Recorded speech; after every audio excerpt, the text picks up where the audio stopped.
नमस्ते दोस्तों, आपका स्वागत है बुक ट्यूबर विशाल चैनल पर। आज के वीडियो में हम बात करेंगे डेल कार्नेगी की पुस्तक चिंता करना छोड़ें और जीना शुरू करें के 11वें अध्याय बुरादे पर आरी चलाना व्यर्थ है के बारे में। इस अध्याय में डेल कार्नेगी हमें बताते हैं कि हमें अपनी बुरादों पर ध्यान न देना चाहिए।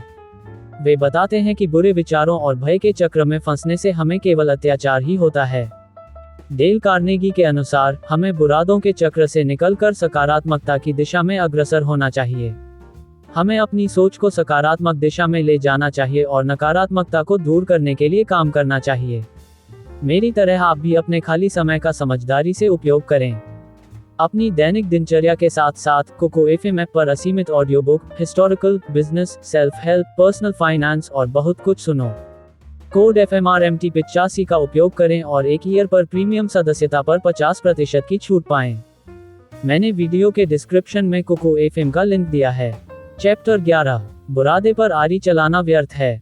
बुद्धिमान व्यक्ति कभी बैठकर अपने नुकसान पर विलाप नहीं करते, बल्कि खुशी खुशी यह सोचते हैं कि किस तरह नुकसानों को सुधारा जा सकता है। शेक्सपियर। ये वाक्य लिखते समय मैं खिड़की के बाहर झांककर अपने बगीचे में डायनासोर के पैरों के निशान देख सकता हूँ। डायनासोर के पैरों के निशान जो पत्थर में उकेरे गए हैं। मैंने इन निशानों को Peabody museum of Yale university से खरीदा है और मेरे पास म्यूजियम के क्यूरेटर का पत्र है जिसमें लिखा है कि ये निशान 18 करोड़ साल पहले बनाए गए थे। इन निशानों को बदलने के लिए 18 करोड़ साल पीछे जाने की बात कोई मूर्ख मंगोलियन तक सपने में नहीं सोच सकता।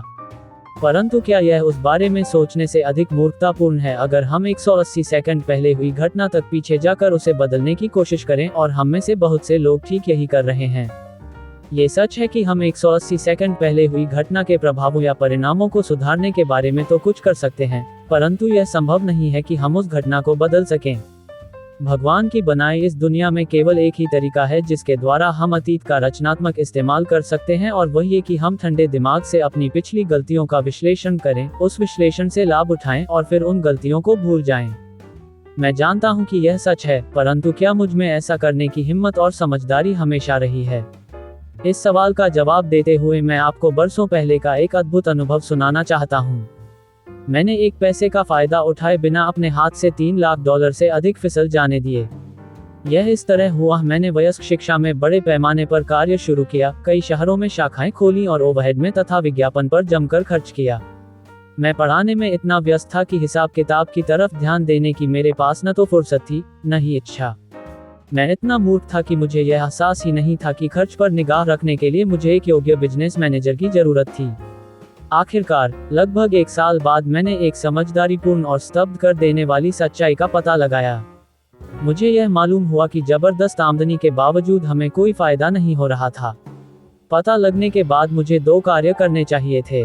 पहला, मुझ में इतनी समझदारी होनी चाहिए थी कि मैं वह करता जो जॉर्ज वॉशिंगटन कार्वर ने बैंक फेल होने पर $40,000 गंवाने के बाद किया था, जो उनके जीवन भर की बचत थी।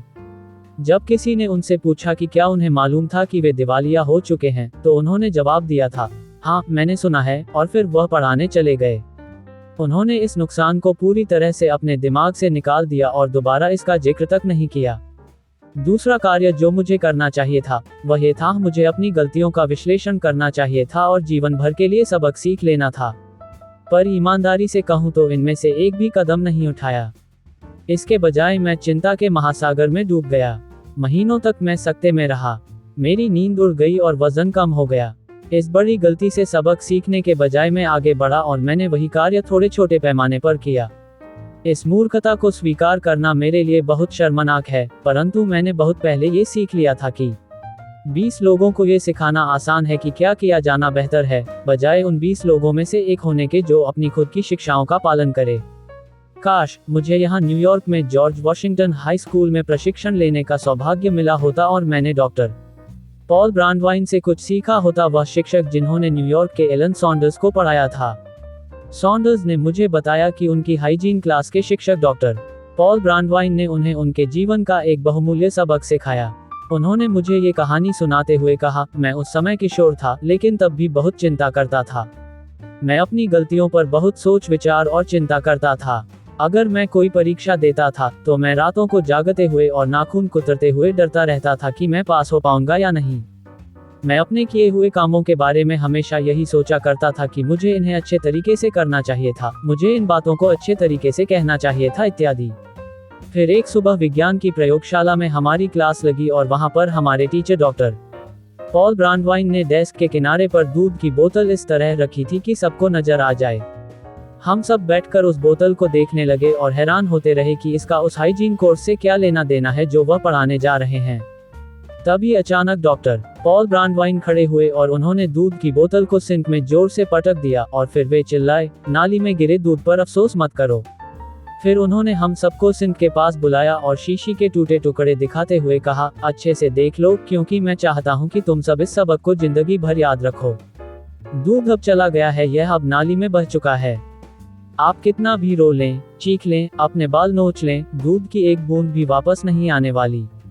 थोड़ी समझदारी और सावधानी से इस दूध को बचाया जा सकता था, परंतु अब बहुत देर हो चुकी है। अब हम यही कर सकते हैं कि इसे भूल जाएं और अपने अगले कार्य पर ध्यान दें। एलन सॉन्डर्स ने मुझे बताया, ये घटना मुझे याद रही, हालांकि स्कूल में पढ़े हुए गणित या रोमन को मैं बहुत पहले ही भूल चुका हूँ। इससे मैंने ये सीखा कि यदि संभव हो तो मैं दूध को फैलने से बचाऊं, परंतु अगर यह फैल जाए और नाली में गिर जाए तो मैं इसके बारे में पूरी तरह भूल जाऊं। कई पाठक इस बात पर नाक भान सिकुड़ेंगे कि इस पुरानी कहावत को इतना ज्यादा महत्वपूर्ण क्यों बनाया जा रहा है। मैं जानता हूं कि यह कहावत पुरानी है, साधारण है और घिसी पिटी है। मैं जानता हूं कि आपने इसे 1000 बार सुना होगा, परंतु मैं ये भी जानता हूं कि ऐसी घिसी पिटी कहावतें सदियों के ज्ञान का निचोड़ हैं। वे मानवीय जाति के अनुभव से उत्पन्न हुई हैं और अनगिनत पीढ़ियों से हस्तांतरित होती आ रही हैं। अगर आप सभी युगों के महान विद्वानों द्वारा चिंता के बारे में लिखी हर चीज पढ़ लें, तो भी आपको इन दो कहावतों से अधिक मूलभूत या गहरी बात नहीं मिलेगी। पुल जब आए तभी उन्हें पार करो और नाली में गिरे दूध पर अफसोस मत करो। अगर हम नाक भान सिकोड़ने के बजाय इन दो कहावतों को ही अपनी जिंदगी में उतार लेते तो हमें इस किताब की जरूरत ही नहीं थी। सच तो यह है कि अगर हम सारी पुरानी कहावतों के हिसाब से जीने लगे तो हमारा जीवन लगभग आदर्श जीवन होगा, पर ज्ञान तब तक शक्ति नहीं बनता जब तक इसे जीवन में उतारा न जाए। इस पुस्तक का लक्ष्य यह नहीं है कि आपको कोई नई बात सिखाई जाए। इस पुस्तक का लक्ष्य तो आपको वह याद दिलाना है जो आप पहले से ही जानते हैं और आपको इसे जीवन में उतारने के लिए उकसाना है, प्रेरित करना है। मैं स्वर्गीय फ्रेड फुलर शेड जैसे व्यक्ति को हमेशा पसंद करता हूं, जिनमें किसी पुरानी सच्चाई को नए और चित्रात्मक तरीके से बताने की अद्भुत कला थी। फिलाडेल्फिया बुलेटिन के संपादक के रूप में कॉलेज की स्नातक कक्षा को संबोधित करते हुए उन्होंने पूछा, आप में से कितनों ने आरी से लकड़ी को चीरा है? अपने हाथ उठाए। उनमें से ज्यादातर ने अपने हाथ उठा दिए। फिर उन्होंने पूछा, आप में से कितनों ने आरी से बुरादे को चीरा है? किसी ने हाथ नहीं उठाया। जाहिर है, आप बुरादे को आरी से नहीं चीर सकते, मिस्टर शेड ने कहा। इसे पहले ही चीरा जा चुका है और यही अतीत के बारे में है। जब आप उन चीजों के बारे में चिंता करना शुरू करते हैं जो हो चुकी हैं, तो आप आरी से सिर्फ बुरादा चीरने की कोशिश करते हैं। बेसबॉल के पुराने दिग्गज कॉनी मैक जब 81 साल के थे तो मैंने उनसे पूछा था कि क्या वे कभी उन मैचों के बारे में चिंता करते थे जिनमें वे हार जाते थे। अरे हाँ, मैं ऐसा करता था, कॉनी मैक ने बताया, परंतु मैंने यह मूर्खतापूर्ण कार्य बहुत समय पहले छोड़ दिया है। मैंने पाया कि इससे मुझे कोई फायदा नहीं हो रहा था। आप अनाज को उस पानी से नहीं सान सकते जो नदी में आगे निकल चुका है। नहीं, आप अनाज नहीं सान सकते और आप लकड़ी के लट को भी उस पानी से नहीं चीर सकते जो पहले ही नदी में आगे निकल चुका है, परंतु आप अपने चेहरे पर झुर्रियां और पेट में अल्सर जरूर चीर सकते हैं। एक बार मैं जैक डेम्पसी के साथ थैंक्सगिविंग पार्टी में डिनर कर रहा था। तब उन्होंने टर्की तथा क्रैनबेरी सांस खाते हुए उस लड़ाई के बारे में बताया जब वे हैवीवेट चैंपियनशिप में टेनी से हार गए थे। जाहिर था, इससे उनके अहम को चोट पहुंची थी। उन्होंने मुझे बताया, उस लड़ाई के बीच में मुझे अचानक महसूस हुआ कि मैं बूढ़ा हो गया था। 10वें राउंड के अंत में मैं अब भी अपने पैरों पर खड़ा था, परंतु बस इतना ही। मेरा चेहरा सूजा हुआ और कटा पिटा था तथा मेरी आंखें लगभग बंद थीं। मैंने देखा कि रेफरी जीन टेनी का हाथ विजय की मुद्रा में उठवा रहा था। मैं अब वर्ल्ड चैंपियन नहीं रह गया था। मैं बारिश में मोड़ से होते हुए अपने ड्रेसिंग रूम की तरफ वापस लौटने लगा। जब मैं गुजरा तो कुछ लोगों ने मुझसे हाथ मिलाने की कोशिश की। बाकियों की आंखों में आंसू थे। 1 साल बाद मैं टेनी से दोबारा लड़ा, परंतु कोई फायदा नहीं हुआ। मैं हमेशा के लिए बाहर हो गया था। इस बारे में चिंता न करना बहुत मुश्किल था, परंतु मैंने खुद से कहा, मैं अतीत में नहीं जीऊंगा, नाली में गिरे दूध पर अफसोस नहीं करूंगा। मैं इस मौके को अपनी ठुड्डी पर सहन करूंगा और इससे गिरूंगा नहीं। और जैक डेम्पसी ने ठीक यही किया। कैसे? अपने आप से बार बार कहकर, मैं अतीत के बारे में चिंता नहीं करूंगा। नहीं, क्योंकि अगर उन्होंने ऐसा किया होता तो उन्हें अतीत की चिंता जरूर सताने लगती। उनका तरीका ये था, उन्होंने अपनी हार स्वीकार कर ली और उसे भूलकर अपना पूरा ध्यान भविष्य की योजना बनाने पर केंद्रित किया। उन्होंने ब्रॉडवे में जैक डेम्पसी रेस्तरां शुरू किया और 57वीं सड़क पर ग्रेट नॉर्दर्न होटल खोला। उन्होंने इनामी मुक्केबाजी को प्रोत्साहित किया और बॉक्सिंग का प्रदर्शन किया।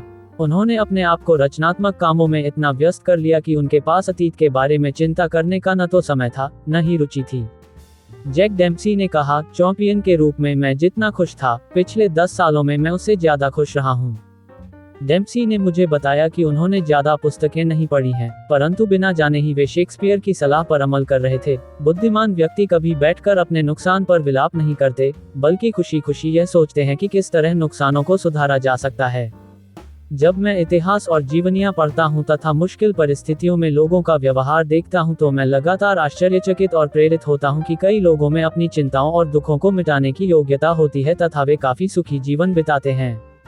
मैंने एक बार सिंग सिंग जेल की यात्रा की और जिस बात से मुझे सबसे ज्यादा हैरानी हुई वह ये थी कि वहां के कैदी आम आदमियों जितने ही खुश नजर आ रहे थे।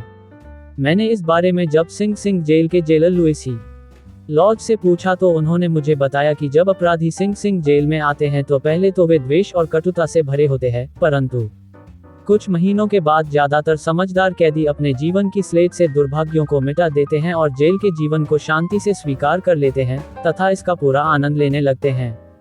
लॉज ने मुझे एक कैदी एक माली के बारे में बताया जो जेल की दीवारों के भीतर सब्जियां और फूल उगाते समय गाया करता था।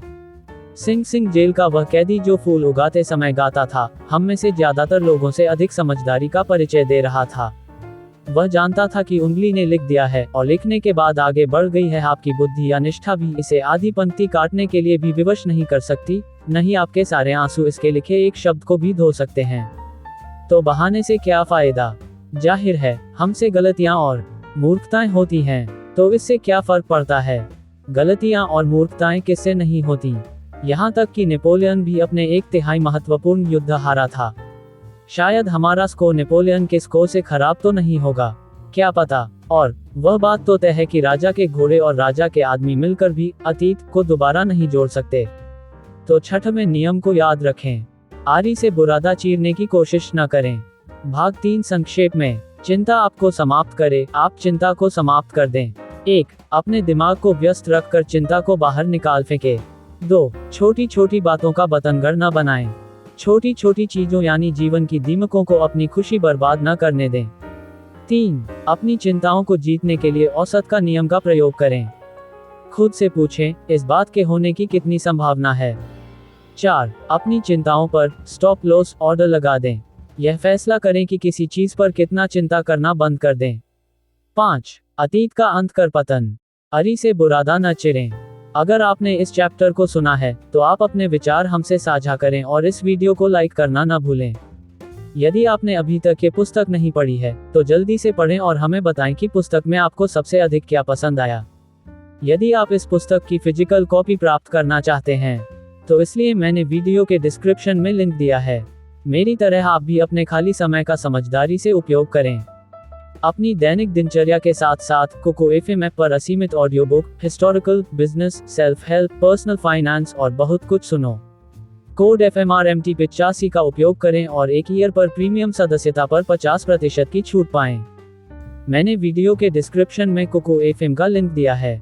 धन्यवाद दोस्तों कि आपने हमारे वीडियो को देखा। अगर आपको यह वीडियो पसंद आया हो तो लाइक करें, शेयर करें और हमारे चैनल को सब्सक्राइब करना न भूलें।